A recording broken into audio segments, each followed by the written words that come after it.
서 변호사님, 이준석 얘기를 좀 하겠습니다.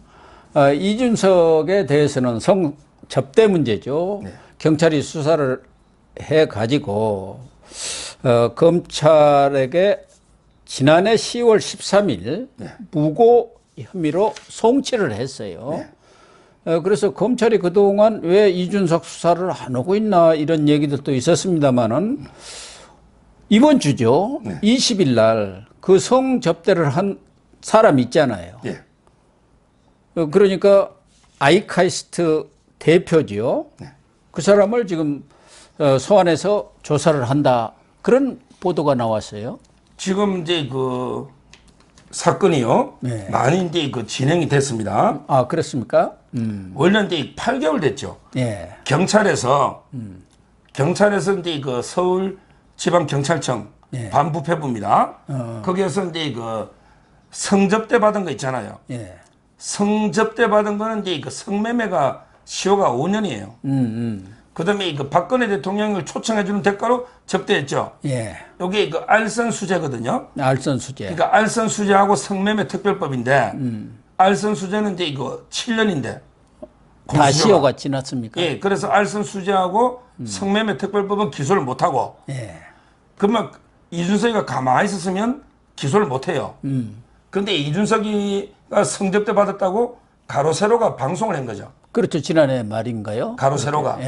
그러니까 이제 그 자기는 성접대를 안 받았는데 왜 허위 보도하느냐 이렇게 그 허위 사실 명예훼손으로 가로세로의 강용석하고 김세희 두 명을 고소를 한 거예요. 그렇죠. 재작년 말에 가로세로가 보도를 했고 아마 작년 초인가 명예훼손으로 고소를 했잖아요. 고소를 했죠. 그런데 성접대를 받았으면 이게 무고잖아요. 안 받았으면 뭐 허위 사실이니까 가로세로가 처벌될 거고. 근데 성접대를 받았으면 무고죄가 되잖아요.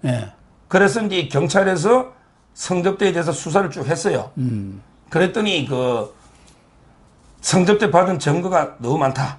아, 그래요? 이래가지고 기소 의견으로 검찰에 보냈던 거예요. 이게 8개월 전입니다. 그러면 이게 경찰에서 왜 성접대를 받은 게 분명하냐? 이게 증거가 있을 거 아니에요. 그걸 제가 이제 수사 기록을 변호사를 다른 김성진의 변호사를 통해서 알아보니 증거가 엄청나게 많아요. 아, 그래요? 우리가 알려진 증거가 경찰이 붙인 증거입니다. 첫째, 대전지방검찰청의 김형록 부부장 검사, 김형록 검사, 그때 부부장 검사예요. 거기에 수사 기록에 성접대가 나옵니다. 이준석에 대해서 성접대 수사 기록에. 이게 왜 김성진이 범죄 보면 성접대도 범죄니까. 거기에 첫째 나오고, 그다음에 두 번째 김성진 재판하다 보면 또 이게 공무원 접대 성접대 나오잖아요, 이준석. 이게 재판 기록에도 1심, 2심 두 번 나옵니다. 그게 바로 이제 대전지방법원 2017 고합 212번 김성진 사건의 성접대가 나와요. 그 다음에 고등법원 2017로 424 거기도 이게 나옵니다. 그 벌써 이게 세 가지잖아, 증거가. 그 다음에 그 성접대를 한 게 장이사, 김이사 두 명의 실무자가 접대를 했거든요. 그렇죠. 장이사라고. 장이사가 이제 장기훈 이사입니다. 아, 장기훈. 이분은 내 이름을 까요. 왜냐하면 이게 김철근 씨한테 7억 투자 각서 받은 사람이에요. 맞아요. 장이사가. 김철근 전 정무조정실장한테. 장기훈하고 이제 김 이사 두 명이 접대를 했는데 이 장기훈 이사가 이제 그 폭로를 하니까 이준석이가 급해가지고 김철근 정무조정실장을 보내가 7억을 투자해 줄 테니까 피부과에 성접대 없었다고 허위 각서를 받은 거죠. 근데 그 각서하고 녹취록 이게 증거로 나오고요. 그다음에 김 이사하고 통한 녹취록 이게 또 증거로 나오고요. 중요한 게 이준석의 변호사가 있어요. 이준석의 변호사가 김영기 변호사입니다. 김영기. 이분도 이게 통화한 게 녹취록이 나오고요. 지금 이게 녹취록만 해도 3개입니다. 그 외 수사 기록, 재판 기록 3개. 그럼 6개잖아. 거기 허위 각서, 뭐 증거가 엄청나고 그럼에도 7. 그 다음에 종업원들 확인서를 다 받았더라고. 마담. 그 다음에 그 웨이터. 밴드도 있죠. 밴드까지. 증거, 진술 다 받았어요. 그때는 접대한 여성까지도 뭐 이렇게 진술을 받았다 그렇게 언론 여성 보도도. 둘 다 한 명은 이제 전화로 그 결혼을 해가지고 여성도 조사했죠. 수사 보고서에 있어요. 전화로. 그다음에 결정적인 물적인 그 계산 내역서. 우리 술집에 가면 이게 자세하게 계산 내역을 적어줘야지 그 이사들은 또 계산하면 보고해야 되잖아. 예, 그렇겠죠. 예를 들어 이제 그 양주 한 병 35만 원, 안주가 뭐 15만 원, 밴드가 뭐 10만 원, 여자 접대가 10만 원. 근데 2차 접대는 50만 원이야. 그게 특정이 돼버린 거죠. 2차가 문제네요. 예. 그래서 이제 그 증거가요. 이런 걸 이렇게 우리 그 법률 용어로 증거가 차고 넘친다 그래. 차고 넘친다. 예, 그렇게 되네요. 그러니까 이제 그 검찰에서도 수사 안 할 수 없잖아. 그래서 제일 참고에 중요한 게 2명 아닙니까? 장이사, 예. 장기훈 이사. 장이사는 이제 5월 4일 날 조사를 했어요. 아, 이미 했군요. 장이사는. 예. 검사가 인데 그 오상년 검사인데요. 아, 이분이 오상년 검사. 그 원래 이제 공주대 사대 부고, 너가 서울대 윤리교육과 나왔어. 아주 윤리적인 법무부의 윤석열 사단, 법무부에 있다가 중앙지검 왔거든요. 예. 윤석열 사단이죠. 오상년 검사.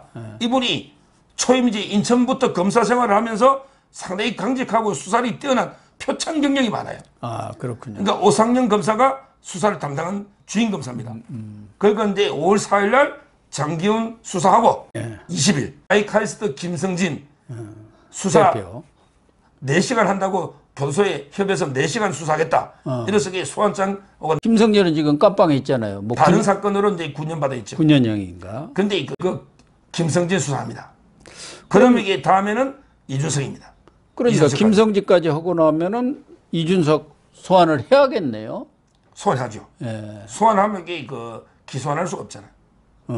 그러니까 이제 그 국민의힘 당헌에는요. 1심에서 이제 기소만 되면 공천 배제입니다. 그렇죠. 1심에서 이게 그 무고로 기소된 사람을 공천할 수 없잖아요. 이걸 이게 그 이준석이가 누구보다 잘 알고 있어요. 예. 그러니까 이제 이준석이가 만약에 저는 기소되면요. 공천 안 될 거 아니까 아마 탈당하지 않을까 싶어요. 탈당해서 이게 뭐 어디 뭐 신당을 금태섭하고 만들든지 어디 가든지 왜냐하면 이게 기소가 돼버리면 공천이 안 됩니다. 지금 국민의힘 당헌에 그렇게 되어 있죠. 예. 예. 그런데 그래서 그런가 이판사판 이런 식으로 이렇게 최근에 하는 것 같아요. 그래서 지난번 그 KBS의 송영길 전 대표 두 사람이 원래 같이 대표를 하면서 브로맨스가 잘 맞았잖아요. 서로 아주 그냥 짝짝꿍이 되던데 한 분은 송접대, 한 분은 송트남 나와가지고 윤석열 정부 비판에 그냥 열을 올리고 있더라고요. 나 윤석열하고 투쟁하는 거야. 나 무소속으로 나갈 거야. 뭐 이러려고 그러나. 그게 이제 KBS가 뭐 이제 막 가자는 거죠. 네. KBS가 이제 그 바로 7월 때부터 수신료가 분리 징수가 돼요. 네. 그러니까 이제 5천억이 날라가면 KBS도 힘들잖아. 힘들죠. 그러니까 이제 차라리 이제 정권하고 한 맞짱 떠보자. 뭐 이래 주거나 저래 주거나.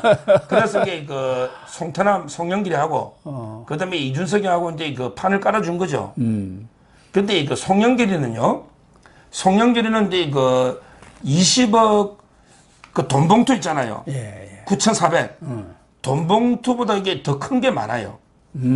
돈봉투 뿌린 것도 크지만 예. 송영길이가 이게 진짜 큰 비리는요. 먹고 사는 문제 연구소. 먹사연. 자기가 이제 그 만든 거죠. 먹고 사는 문제 연구소. 거기에 그 우리 그때 여수 상공예술가 8천만 원 기부하고 여러 개 놓잖아요. 네. 여기에 비리가 거의 이제 다 넣어버렸어요. 어떤 비리냐? 송영길이가 이제 그 당대표 할 때 여기에 컨설팅비를 예를 들어 이제 그 기획사에 컨설팅을 맡기잖아. 네. 거기에 기획사가 얌전한 고양이입니다. 얌전한 고양이. 얌전한 고양이. 부뚜막에 먼저 올랐구만. 거기에 기획사인데 거기에 송영길이 출마할 때마다 컨설팅을 해줘요. 광고. 그러니까 이제 송영길이가 당대표 출마할 때도 1억을 주고 컨설팅을 여기 맡기고 네. 그다음에 작년에 송영길이가 서울시장 나왔죠. 네. 그때도 5억 5천만 원을 준 거예요. 야. 5억 5천만 원을 주고 여기 얌전한 고양이 여기에 그 컨설팅을 맡겨요. 근데 이 얌전한 고양이 대표가 이제 그 전인호 전인호 예. 얌전한 고양이 대표인데 이자가 완전히 송영길이 이재명 문재인 캠프 때부터 정권 사람이에요. 그러니까 이제 그 전인호라는 사람과 짜고 아마 이게 1억 그다음에 5억 5천 맡기던데 그 돈을 갖다가 그럼 송영길이가 줘야 되잖아. 그걸 지금 먹사연에서 대납을 했다는 얘기예요. 대납했다는 거야. 먹사연에서 이게 1억 대납했다는 거야. 이재명하고 송영길은 하는 거에 똑같네. 유유상종 대납, 변호사비 대납, 대북 그러니까 불법 지금 선거 이게 그것도 대납. 먹고 사는 문제연구소는 통일부 산하의 공익재단인 예. 공공재단이죠. 근데 공공법인은 송영길이 컨설팅비를 대신 대납할 그건 이게 말이 안 되는 거죠. 말이 안 되죠. 그게 이제 이미 다 검찰에서 밝혀져 가지고 거기 먹사위원회 2명이 입건됐습니다. 그 자금 담당 여자 그것도 이게 송영길하고 좀 관계 의심스러운 여자가 있어요. 예, 예. 박모라고 그 여자하고 이게 또 한 명이 증거인멸로 피해자로 입건이 되어 있습니다. 그 회계 책임자 박모는 예. 파리까지 가서 만났잖아요. 예, 송영길을. 그러니까. 지금 이게 송영길이 하고요. 지금 이게 이준석이 하고 둘 다 이게 풍전등화입니다. 그래서 제가 이게 둘이가 옥중 토론은 자유인데 KBS 토론은 안 된다. 지금 이게 보면 송영길이가 교도소 갈 확률은 99.99%니까 한 명 가요. 예. 그런데 이준석이는 아마 불구속 기소할 거예요. 이준석이는 당분간은 불구속 기소할 겁니다. 근데 이 송영길은 영장을 칠 수밖에 없어요. 그 둘이가. 먹사연에서는 얼마 전에 JTBC에서 또 보도를 했잖아요. 법원에서 그 영장 기각했잖아요. 방송 금지 가처분 신청. 거기 보니까 그 송영길 캠프에서 반값 그것도 먹사연에서 대납했다 뭐 그런 보도를 또 하더라고요. 아, 그럼요. 지금 이제 그 먹고 사는 문제 연구소 밥값은 먹사연이니까 할 수 있겠네요. 먹사연은 이제 그 얌전한 고양이한테 돈을 1억을 준 거는 맞는데 뭐냐면 이게 적법하게 여론조사를 부탁해 가지고 돈을 줬다. 이런 게 말도 안 되는 변명을 하는 거죠. 아니 먹고 사는 문제 연구소가 여론조사로 1억을 얌전한 고양이한테 준다? 이게 말이 되는 소리냐고요. 그 말이 안 되죠. 그 이게 완전히 그 송영길이 변명이 국민을 우롱하는 거죠. 그래서 제가 여기 다른 방송 가서 아니 송영길이 너 이렇게 국민을 우롱해도 유분수지 어떻게 먹고 사는 문제연구소가 여론조사 비용으로 얌전한 고양이한테 1억을 대납했다? 이게 말이 되느냐? 아니 이름이 얌전한 고양이니까 국민이 지새끼로 보이느냐? 국민이 지새끼냐? 제가 방송에서 막 계속 그러니까 그게 송영길은 이제 그거로도 이미 9,400만 원 돈봉투 뿌린 것도 국회 외통위원회에서 송영길이고 그다음에 그 먹사연의 1억 대납 그다음에 그 식사 밥값은요 여의도의 식당에서 다 임의로 자료 제출했어요. 이미 그래. 그 조사 끝났어요. 뭐 송영길이도 제가 여러 개로 이게 구속됩니다. 좀 지켜보면 구속돼요. 뭐 송영길 얘기가 나왔으니까 이 송영길 돈봉투 사건 지난번에 윤관석이고 이성만이는 국회에서 체포동의안이 부결됐어요. 그러니까 검사들도 성질이 많이 난 것 같아요. 누가 보더라도 이건 가결돼야 하는데 그러니까 그동안 좀 그 돈 받은 사람들 의원들 최소한도 20명 아닙니까? 이 사람들에 대해서는 조금 뭐 그냥 불기소라든가 뭐 이렇게 좀 허락했는데 다 불러다가 그냥 전부 체포 동의안을 낸다. 그래가지고 줄줄이 한번 해보자. 뭐 이런 아주 독심을 먹었다는 얘기까지도 또 검찰 일각에서 흘러나오더라고요. 열받았다고 그래요. 검찰은 이제 그렇죠. 완전히 부글부글 끓고 있죠. 왜냐하면 이게 자기들이 방탄을 해가지고 부결을 시켰잖아. 네. 근데 그걸 또 추잡하게 핑계를 한동훈 핑계 댔잖아요. 그렇죠. 한동훈이가 이제 모욕을 20명. 줘가지고 그래서 이게 그 캐스팅 보트를 뭐 돈 받은 놈이 지면 안 된다. 이게 모욕을 줬다는 거죠. 예. 그래서 이제 그 핑계를 대니까 그러면 이게 검찰에서는 원칙대로 가자. 어차피 이게 또 부결시킬 거. 그럼 이게 여론은 더 안 좋아질 거 아닙니까? 20명 다 줄줄이. 이게 원래는 일반 국민들은 20만 원 받는 사람도 구속된 사람이 많으니까. 예. 맞잖아요. 예. 20만 원 받고 구속된 사람 있어요. 그리고 이제 그 300만 원 받은 의원들도 이게 원칙대로 영장 치자. 그러면 이게 자기들이 또 국회에서 방탄하든 안 하든 그건 또 국회 문제니까. 그렇죠. 여론은 더 나빠질 거 아닙니까? 예. 그래서 이제 그 오히려 이게 20명 있잖아요. 여기도 이게 그 원칙대로 영장을 청구해야 된다. 이게 지금 검찰의 압도적인 분위기다. 뭐 그렇게 되지 않을까 보입니다. 그리고 한동훈 장관이 국회 그 체포동의안 제안 설명에서 국민 뭐 의원들한테 제안 설명을 했습니다만 그건 결국은 국민들한테 하는 거나 마찬가지인데 거기서 분명히 약 20명의 의원이라고 못을 박았어요. 그러니까 만약에 이 20명이 아니다 하면은 한동훈 장관이 책임을 져야 할 상황 아닙니까? 그러니까 적어도 한동훈 장관으로서는 충분한 뭐 확증을 가지고 얘기를 한 것 아니겠습니까? 그렇다고 한다면은 빨리 그 20명 명단 좀 발표를 했으면 좋겠어요. 저는 제일 궁금해요. 그동안 뭐 이렇게 여러 가지 찌라시 명단은 나왔습니다만은 이렇게 돈 받았다, 특정했다, 여기까지. 근데 지금 나머지 좀 안 된 사람들은 계속 수사 중이다, 뭐 이렇게 해갖고 좀 진전된 내용을 내놨으면 지금 이게 어떨까? 영장 청구하면 이제 그 자연스럽게 명단이 공개되고요. 네. 지금 공개하면 이게 진짜 그건 딱 피해 사실 공표니까 아마 이게 영장을 청구하면서 명단이 자연스럽게 공개되지 않을까 이렇게 보입니다. 곧 청구를 하게 되겠네요. 예. 그러면은요.